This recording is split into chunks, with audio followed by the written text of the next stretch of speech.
Boa noite. Hoje nós vamos apresentar nosso trabalho sobre o rebaixamento de lençol freático, análise do método executivo empregado na construção da ET Santinho em Ribeirão das Neves. O nosso grupo é composto pela Bárbara, pela Diane, pelo Gabriel Arantes, o Guilherme e eu, Maria Paula.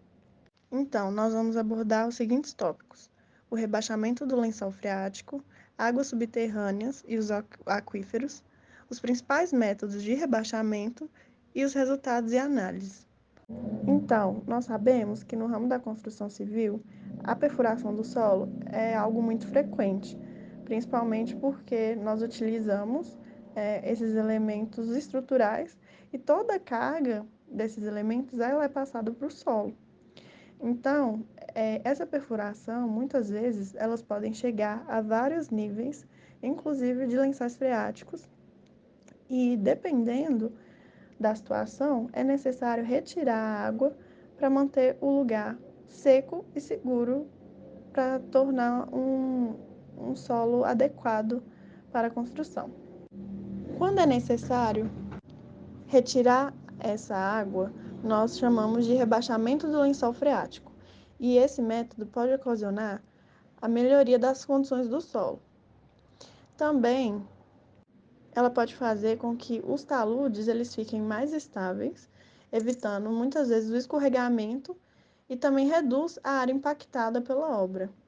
Esse processo ele tem como principal finalidade a execução da construção sobre esses lençóis freáticos. E essa possibilidade se dá pelo simples motivo de não ter a percolação da água no fundo das estruturas e dos taludes. Então, para escolher o melhor método do rebaixamento freático, deve levar em consideração a permeabilidade do solo, e isso também vai influenciar nos custos e na extensão. No nosso caso, a gente usou como estudo de caso a estação de tratamento de esgoto, que é a ET de Santinho, localizada no município de Ribeirão das Neves.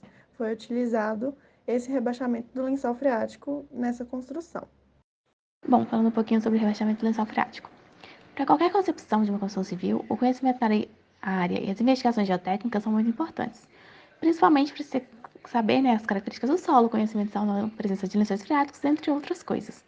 Todos os elementos que visam fazer a determinação das características do solo devem ser observados para se fazer a determinação de quais procedimentos devem ser levados em consideração na hora da execução e o nível do lençol freático.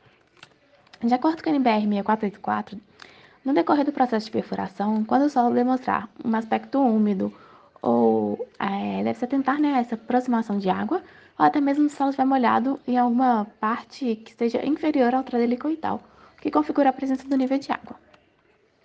Quando se entende que a necessidade, né, quando se tem essa necessidade de fazer o rebaixamento do solo freático, algumas preocupações devem ser levadas em consideração, como a permeabilidade do solo, a profundidade de escavação e do lençol freático, a duração do rebaixamento e a qualidade das obras vizinhas e suas fundações.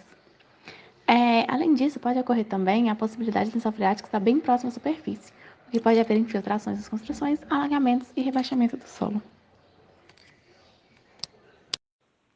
Então, como definição, eu consigo falar para vocês que o aquífero ele é uma unidade geológica onde se infiltra e armazena água que pode ser utilizada como fonte de abastecimento. Então, os aquíferos, eles nada mais são do que uma composição geológica capaz de armazenar água, tendo a capacidade de absorver a água das chuvas. Então, o que acontece? Quando a gente estudou um pouquinho sobre o ciclo hidrológico, que a gente viu na disciplina de geologia aplicada, a gente sabe que essa água que está no solo, ela vai percolar para um rio, pelo lençol freático. Essa água ela vai evaporar, vai condensar nas nuvens, vai chover. Quando a água chove, ela vai bater no solo, ela vai percolar e escoar pelos vazios do solo. E isso vai se repetindo. E essa água do ciclo hidrológico, de todo esse ciclo que eu citei de forma bem rápida e breve aqui para vocês, ela vai abastecer os lençóis freáticos, tá? Uma curiosidade é que, na verdade, quando a gente está construindo a nossa casa, que a gente tem lá aquele coeficiente de permeabilidade, é justamente para abastecer os aquíferos da região. Por que a gente não pode concretar tudo, meter concreto, meter asfalto na cidade inteira? Porque se a gente fizer isso, a gente está meio que bloqueando a infiltração da água para abastecer os lençóis freáticos e os aquíferos da região, tá? Quanto aos aquíferos, a gente consegue classificar eles em alguns grupos e dividir em duas regiões, duas seções, que a gente consegue classificar os aquíferos quanto à porosidade e quanto à superfície.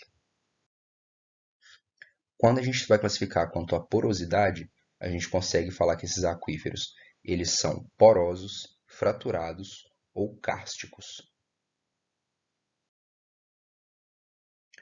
O aquífero poroso ele é relacionado ao solo do tipo arenoso, sedimentário inconsolidado e rochas sedimentares consolidadas. Eles apresentam poros por onde a água circula e são um dos aquíferos mais representativos, pois eles têm grande volume de água e ocorrência em grandes áreas. Os aquíferos fraturados eles estão ligados às rochas ígneas metamórficas. E eles possuem fraturas abertas, ocasionadas por esforços tensionais e acúmulo de água nas fraturas. Repara que eu falei da forma que a tensão aplica também, esforços tensionais.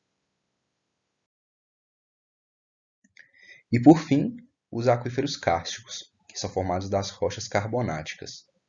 Isso ocorre devido à dissolução do carbono, aí são atingidas grandes aberturas, criando rios subterrâneos. Eu coloquei até o nome aqui, as descontinuidades são chamadas de diásclases. E a gente consegue classificar também os aquíferos quanto à superfície que eles estão, que são os aquíferos livres e os aquíferos confinados. Os aquíferos livres, também a gente ouve muito mais esse tema aqui, que são chamados lençóis freáticos. Eles são não confinados e é aquele cujo limite superior é a superfície de saturação, na qual todos os pontos se encontra a pressão atmosférica. É a camada mais superficial do aquífero. Tá? E tem também, por fim, os aquíferos confinados, ou artesianos. Eles possuem uma camada impermeável acima, e por isso os aquíferos a água se encontra confinada sob uma pressão superior à pressão atmosférica. Sendo assim, quando é realizada a perfuração da água, essa água tende a subir até a superfície, dando origem a um furo artesiano, que é o que a gente fala mais ou menos quando a gente fala de poço artesiano. A gente cava a água, ela vai ter uma pressão mais alta, e essa água vai tender a subir, jorrando a água para cima.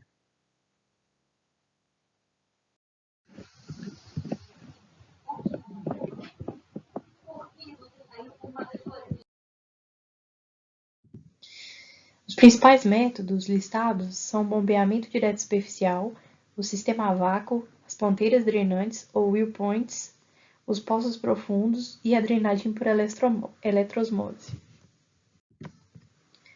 O bombeamento direto superficial ele é um método que é empregado junto ao pé do talude e consiste na condução da água através da gravidade até os poços, onde ela será bombeada até o local apropriado para sua correta descarga, podendo ser em cursos de água, coletores de esgoto, dentre outros. Aqui eu trouxe uma imagem para exemplificar o processo. Então, basicamente, aqui a gente tem a valeta, né, que está ligada ao poço, o poço propriamente dito e a bomba de recalque. O sistema a vácuo é um método utilizado quando o solo possui baixa permeabilidade, e ele pode ser realizado tanto pela técnica de ponteiras quanto pelo método dos poços profundos, que serão falados posteriormente. Nesse método, a bomba retira o ar de modo a reduzir a pressão atmosférica no interior da tubulação ou da câmara, e as ponteiras filtrantes elas são responsáveis por facilitar a sucção da água no solo. A aplicação de vácuo nos métodos de rebaixamento gera uma diferença de pressão no interior do poço, o que possibilita que a água se encontre em volta do subsolo e sofra pressão atmosférica. Com isso, ela percorre para o interior do poço e, assim, ela consegue ser retirada por meio do bombeamento.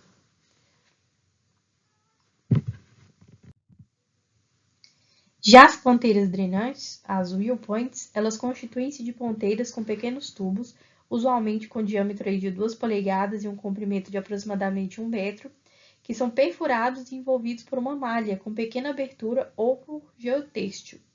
A ponteira ela se conecta em um tubo coletor, composto de um tubo metálico com diâmetro de 4 polegadas, que possui acoplado em sua estrutura um dispositivo de bombeamento, que é auxiliado pelo vácuo.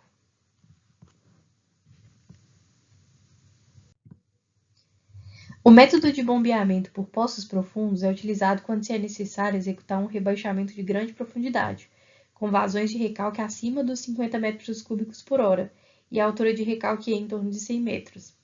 Nesse método, a execução dos poços ela deve considerar um diâmetro equivalente a entre 40 e 60 centímetros, sobre os quais se introduz um tubo de aço de diâmetro de 20 a 30 centímetros, com a base fechada e perfurada até determinada altura, na qual se designa o trecho drenante do poço.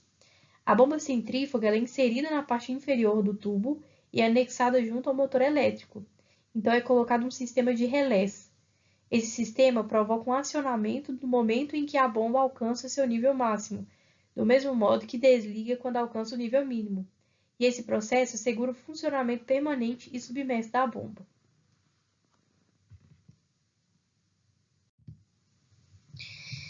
Já a drenagem por eletroosmose, ela destaca-se por ser um método de grande utilização em solos muito finos, em detrimento dos coeficientes de permeabilidade muito baixos. Os demais métodos citados anteriormente, eles se tornariam inviáveis. Todavia, para elevar a eficiência desse método, é empregado a eletroosmose.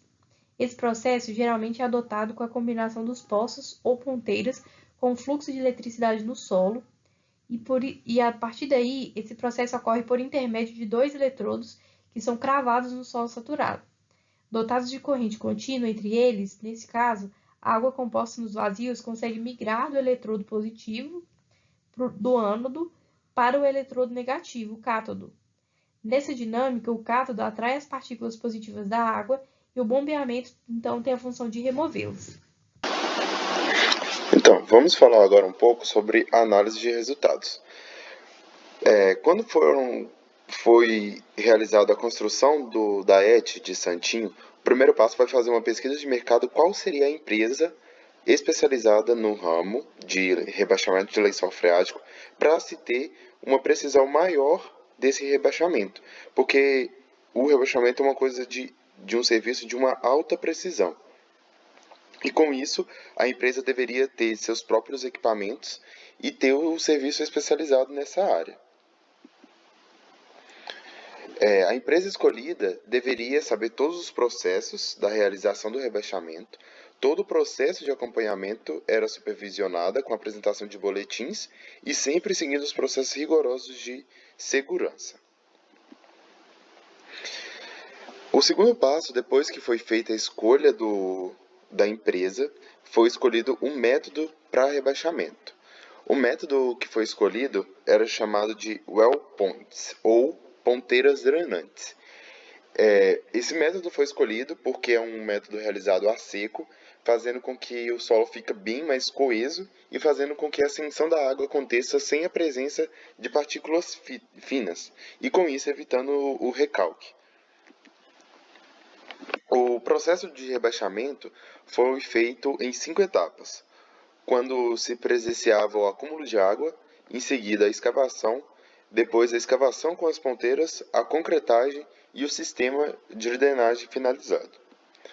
O acúmulo de água é identificado assim quando você começa a fazer a sua obra. Se você rever uma área úmida ou qualquer área do solo molhada, pode-se atentar à questão de acúmulo de água e, com isso, iniciar o processo de rebaixamento. E com isso a gente vai para o próximo ponto, que é a escavação, para se ser instalado as ponteiras. Se faz a escavação e, finalizando a escavação, é colocado as ponteiras e assim se passa para o próximo passo, que é a concretagem, que é quando você está finalizando as suas etapas e, por fim, o sistema de drenagem todo instalado e todo o sistema de drenagem feito.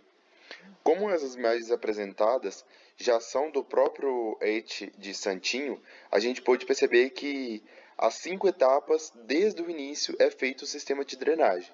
Então, desde quando se começa a ascensão da água naquele ponto, a drenagem já é feita. Só que as ponteiras já conseguem fazer esse processo, sendo que não atrapalha o andamento da obra. Então, para concluir, o rebaixamento do lençol freático, como já foi dito anteriormente, ele é necessário para manter o local seguro, para suportar toda a estrutura que ele irá receber, que esse solo irá receber. E também nós vimos que ela promove a melhoria da estabilidade do solo, do talude, e conserva a densidade desse solo, que vem do fundo das escavações. Também garante toda uma estabilidade para a base dessa obra que vai ser construída. Porque, como sabemos, essa água ela influencia nas condições e na segurança da obra, da estabilidade dessa obra. Sendo assim, foi realizado um estudo junto com a empresa que nós citamos anteriormente e foi feita uma análise dos solos e das condições dessa estrutura a ser feita e ao redor da obra também. E aí chegou-se à conclusão de que o melhor método para essa situação, que ia atender às necessidades dessa construção, foi o rebaixamento do lençol freático por ponteiras drenantes. Depois de escolher esse método, foi acompanhado o trabalho de prática das etapas realizadas de posicionamento, instalação e drenagem da água. E esse método se mostrou muito eficaz nessa ocasião, já que visa qualidade, segurança e economia. Então foi isso, o nosso trabalho. Essa é a referência que a gente usou. Queria agradecer a atenção de todos. Obrigada.